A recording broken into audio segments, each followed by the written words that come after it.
Hit the change room. We're about to level up.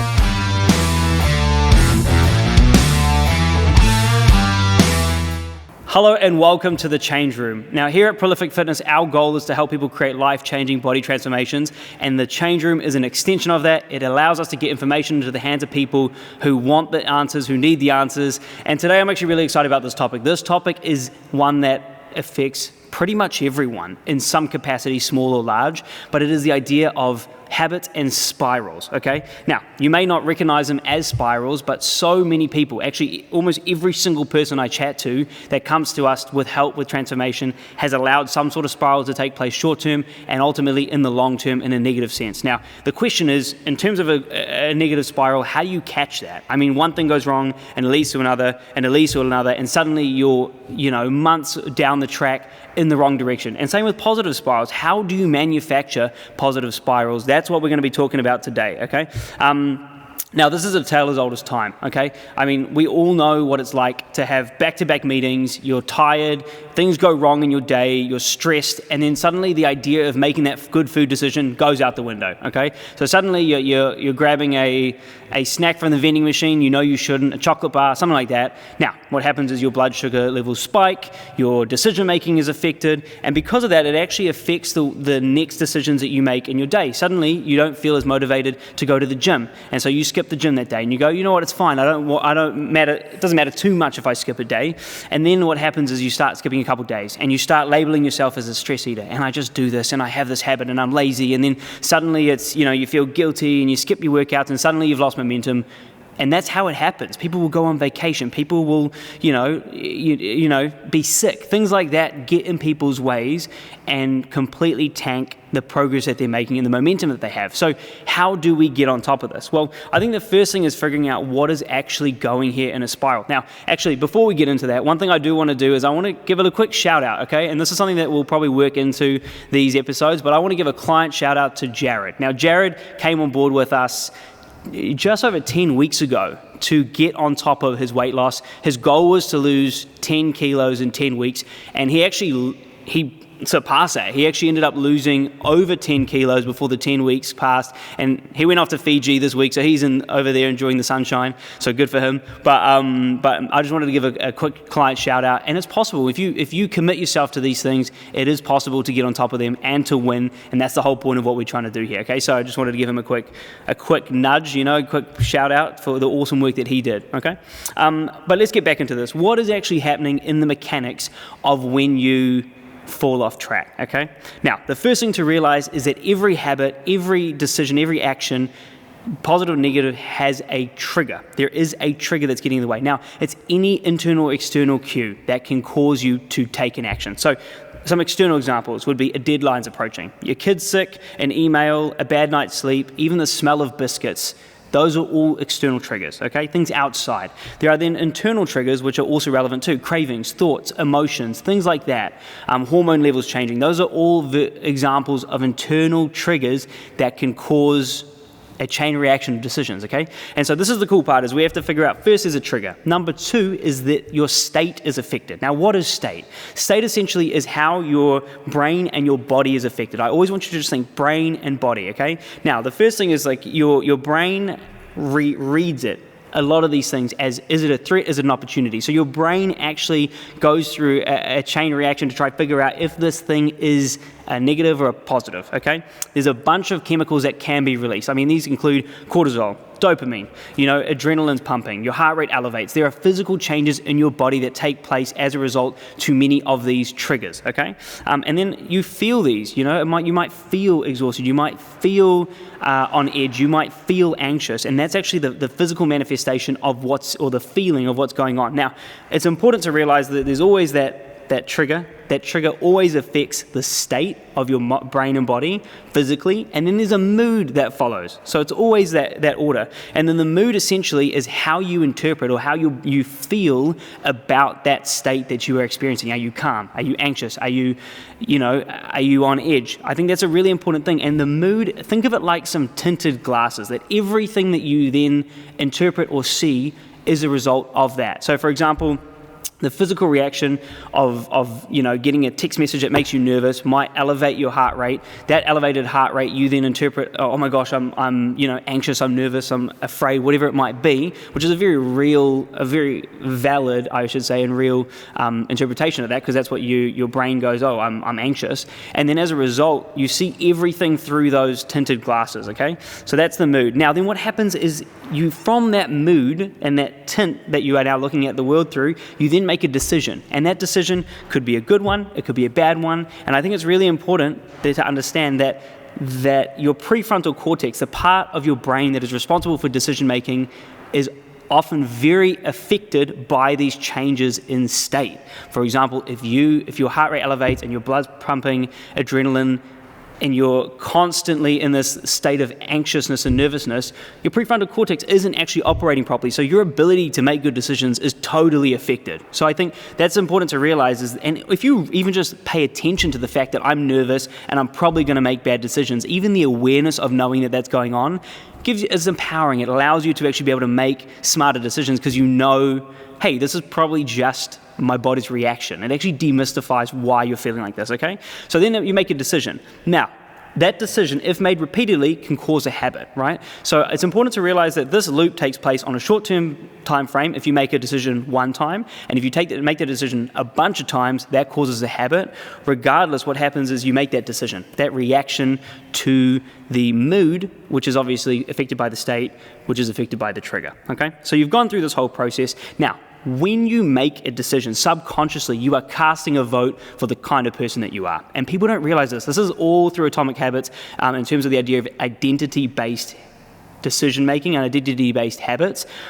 But every time you make a decision, you cast a vote for the kind of person that you are. Your brain actually starts picking up on that. So if you start taking good decisions, or you start gymming regularly, your brain will see yourself as the kind of person who gyms regularly. Or if you miss a few meals and you interpret that as a negative thing, your brain will start labeling yourself as the kind of person who misses that. And that's actually really important to realize, because the final step in terms of the identity is how you interpret the kind of person you are off the back of this. The reason that this is important is because when this trigger starts the next time, the identity is a huge part of how you interpret that trigger again. So, for example, if you are the kind of person who encounters a stressful day and you stress eat, and you call yourself a stress eater because you've done it a bunch of times and built a habit around it, you're not a stress eater, you've built a habit of stress eating, important distinction, then essentially when that stress comes up again, I am a stress eater, so obviously I'm going to stress eat now,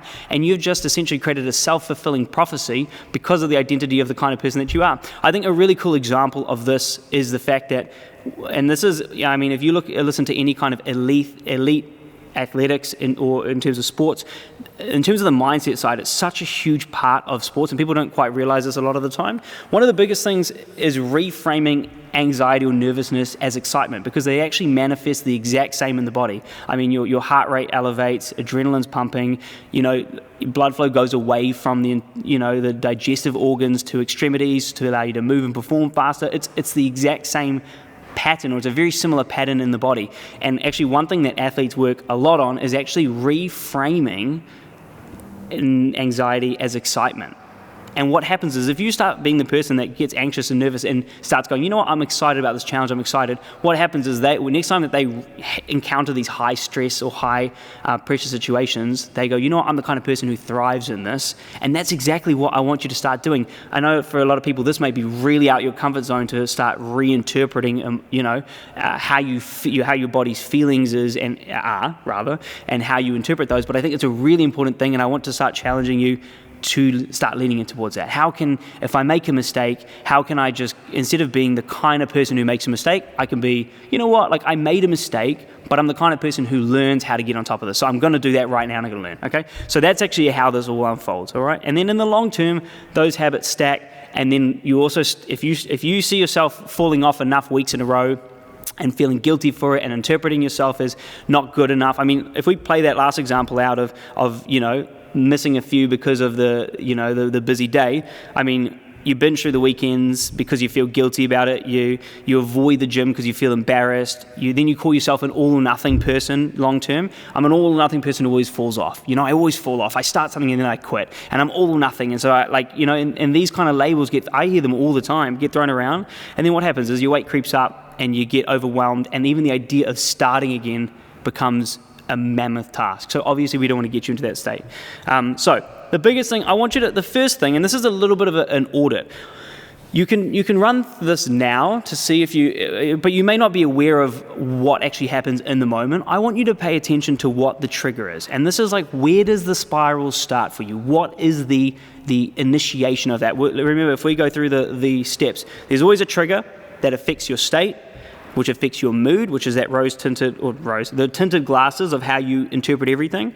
Then you make decisions and habits based on those, and off the back of the decisions and habits that you have, you start identifying as the kind of person who can do X, Y, Z, or who does X, Y, Z, and that's how that downward spiral starts. Essentially, it's because you're that kind of person that you do that action, and then you're that kind of person, and it just ingrains it deeper and deeper. And the longer you leave it, the worse that becomes, because your brain is actually neuroplastic, which means essentially it rewires. So if you allow it to wire for long enough, that becomes entrenched as a really strong neural pathway, and it's actually much harder the longer you leave it. And if you have left it for ages, you can still get on top of it. It is just going to be more work. So don't think that something's wrong if you've had bad habits for 30 years, 40 years, and you're finding it hard to unravel a lot of this.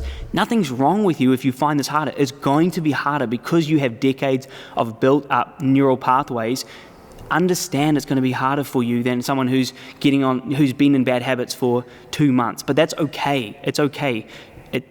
Sometimes life's not fair in that scenario, and circumstance is a massive factor, and that's one of these circumstances that you just have to understand, because it takes the pressure off yourself in terms of beating yourself up because I'm not good enough and I haven't done this quickly enough. It's a process, and there are things that I've been working on for a decade trying to unravel in terms of my decision making and the way that my brain works. It can take a while, okay? So here's the audit, okay? There are more than just this, but actually I've put them into big buckets because it actually it makes it simple to kind of think about. But those triggers can be body or mind. Is it something in my mind? Is it a thought? Is it a hormone change? Is it something like that? Is it habit? Is it an automated habit that I do something without even realizing I do it? Do I just grab something and then only realize later that I've done that? Or is it an environment thing? Is it because that I am out with friends that I want to eat? Is it because the stuff's in the house that I go for it? Or is it at work because they just keep things there, or I get peer pressured into it? What is it? Because it's usually bucketed into those ones. Is it your body, your mind that's setting a trigger? That's like nervousnusness, anxiousness, hunger, things like that. Is it a habit autopilot, or is it an environmental cue? You can think about when you fall off the most now, and I'll just have a think about when do I fall off and what kind of causes that. But also, when you run into this again, think about that. When you are in the process of going, everything's falling apart, try to figure out the cue. Or the trigger? Is it a body and mind thing? Is it an autopilot habit thing? Or is it an environmental thing? Because that'll allow you to kind of really get on top of that going forward. So here's the methodology, okay? And actually, we've given it the acronym CATCH, C-A-T-C-H, okay? First one is cue.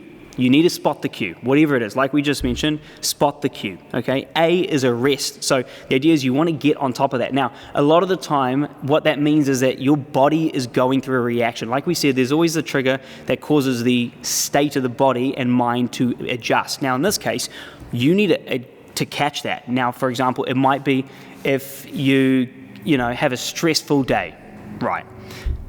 Everything's piling up, you're overwhelmed and anxious. Now, if you don't arrest that, what's going to happen? Well, your cortisol levels rise, adrenaline pumps, your prefrontal cortex is affected, you go for a bad piece of food that you shouldn't have, you feel guilty, your energy spikes and dumps, now you don't feel energetic enough to go to the gym, you skip that, and then suddenly you're off to the races, and we're headed in that downward spiral. We've started that process. So before we can even let that happen, we have to arrest that next step, the state. Now, there's a bunch of ways you can do this. A good example is breathing exercises. They're quick, and you can't have something that's going to take 3 hours when you are in the process of this. I love saunas, but there's no saunas close to where we are, right? So I think it's important to realize I can't just sauna in the middle of the day. I can't just go for a 3-hour hike because it de-stresses me when this habit comes up. So what are you going to do? Now, you can do breath work. One that I love and I've recommended to clients all the time is the Wim Hof breathing method. If you type in WIMHOF, Wim Hof, and go guided breathing and go on YouTube, click on one of the first guided breathing ones.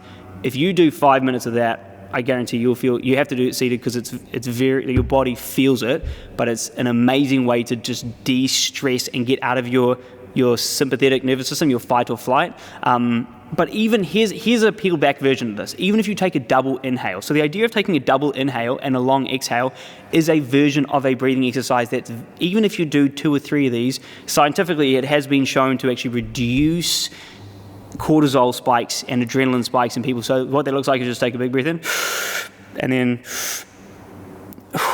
then a nice long exhale. And it seems goofy, but it's something that you will actually notice animals do. So dogs will actually naturally do this when they're trying to catch a breath, and you'll actually notice that this is a normal breathing pattern when you are frantic and trying to catch a breath. There will be a very natural double rise of the breath and then an exhale. So you're trying to fill up the lungs, get a bit more of a breath, breathe out, do a few of those, and it will take you a minute, and suddenly you can change the state. There's a couple other examples. I'll stay on this one for a second just because it's super important. This is the part that actually makes or breaks, is the arresting of the state. But again, for me, I know if I get up and go for a walk, I feel so much better. I can get outside, get some sun on your face. I think the other things you could do is play music that you really like. Play it really loud in the car. Maybe that works for you.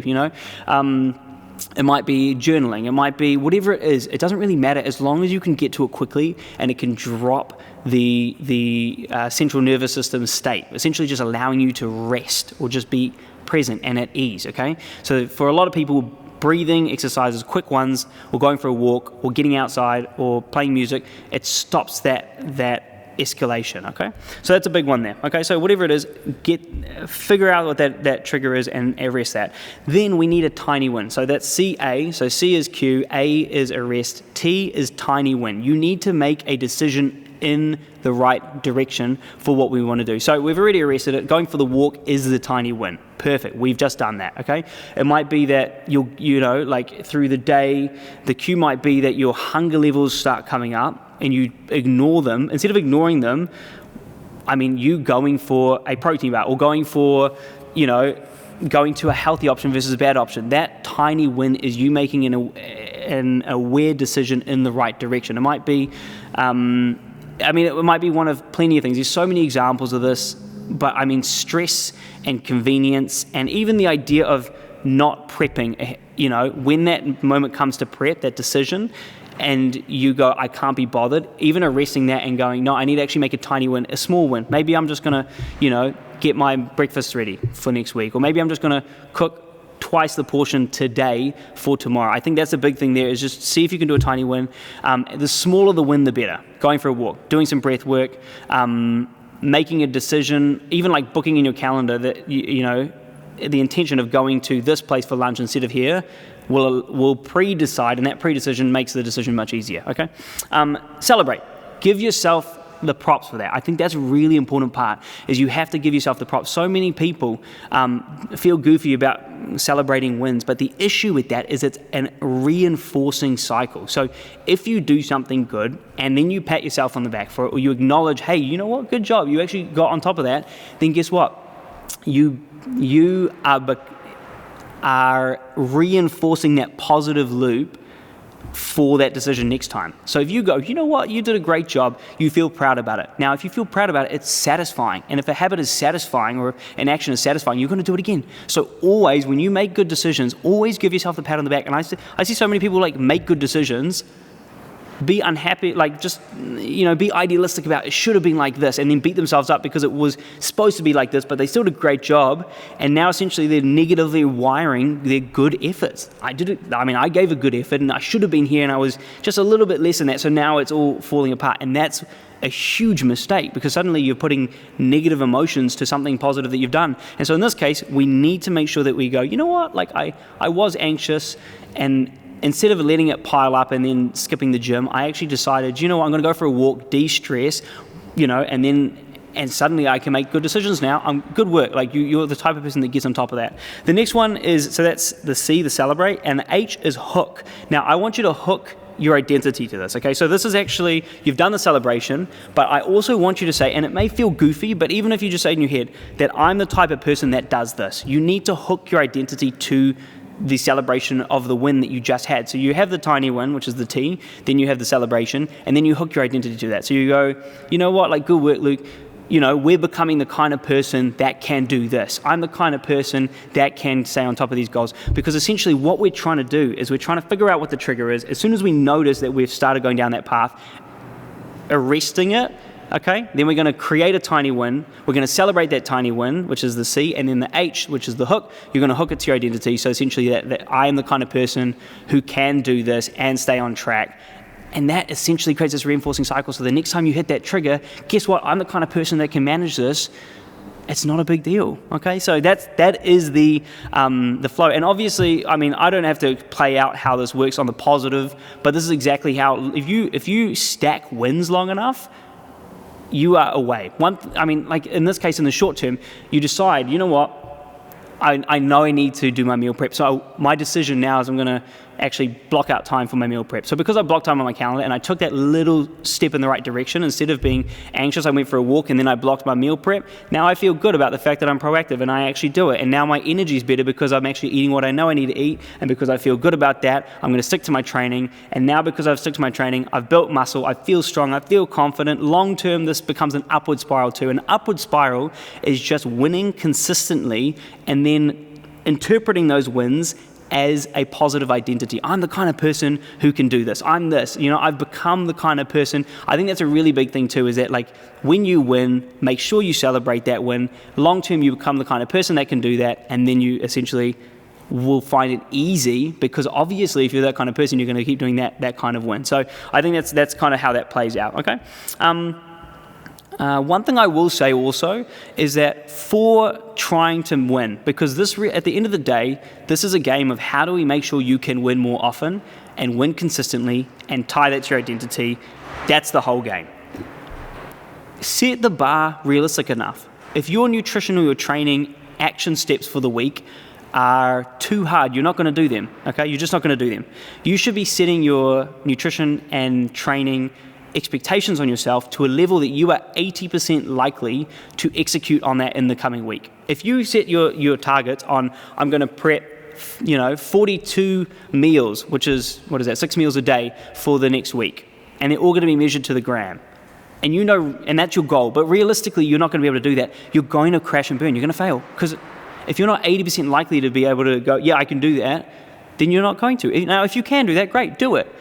But if you do that 3 weeks in a row and you fail and fail and fail, guess what? You're going to think you're failing. I'm going to interpret this as too hard. I can't do it. I'm not the kind of person that can do this. And then suddenly you're off track again. So set the bar correctly. Set any training or nutrition to something that is realistic enough that you are 80% likely to do it, and then just do it and then win at it. And if you win at it consistently enough, you become the kind of person that can win, and essentially then ramp it up from there. But let yourself build the identity first before going 0 to 100. And that's actually where the 0 to 100 trap is so toxic, is life happens, you fall off track, suddenly you interpret it as a negative thing, and I can't do this, and I'm this kind of person, and then that identity feeds the negative action, and that's exactly how people spiral right out when they're on momentum, okay? Cool. I think the biggest thing as a closing, because I could go over it more, but I'm not going to. I'm going to leave it there, okay? Any more is probably overdoing it. Just remember that any kind of trigger, there's always, the way it works, just to recap, there's always a trigger, okay? An external cue that leads to a state, which is the way that your body and brain physically reacts, which leads to the mood, which is kind of how you interpret everything. Then you're going to make a decision or a habit based on that, and based on that, you subconsciously are telling your identity who you are, right? And that's kind of how that whole thing works. The way we're going to get on top of these negative kind of decisions, if we kind of come across them, first one is C, which essentially is cue. We recognize the cue, okay? A is arrest, so we physically change our state so that the state doesn't get out of control, okay? T is we force a tiny win. We do a little step. It might be booking a session. It might be, time blocking a meal prep. It might be going for a walk, whatever it is, okay? T. C is we have to celebrate ourselves for that, and H is we have to hook our identity to that. Hey, I'm the kind of, you know what, I did that, good work, Luke. I'm the kind of person who can actually stick to this stuff after all, okay? That is how we get on top of this stuff. I would love to hear your thoughts on this. If you have any questions on this, absolutely fire them our way. You can always flick us any questions on Instagram at prolificfitness.co. We'd love to hear your input on this one. And then we'll leave it there. But I think in this case, we will dive into more around the mindset and the psychology and the mental aspect, because it's such a big thing that people struggle with, and I really want to lean into that a little bit more. So we'll do more episodes on that. But as for now, we will leave it there. I'm keen to hear how you guys go. Please let us know how this episode has worked for you, and if you have been able to apply it. Until then, look, this has been The Change Room. Thank you for sticking around. We love having you. As always, we're on a mission to create life-changing body transformations with people, and this is how we're going to do that. I will see you on the next episode. Take care. Hit the change room. We're about to level up.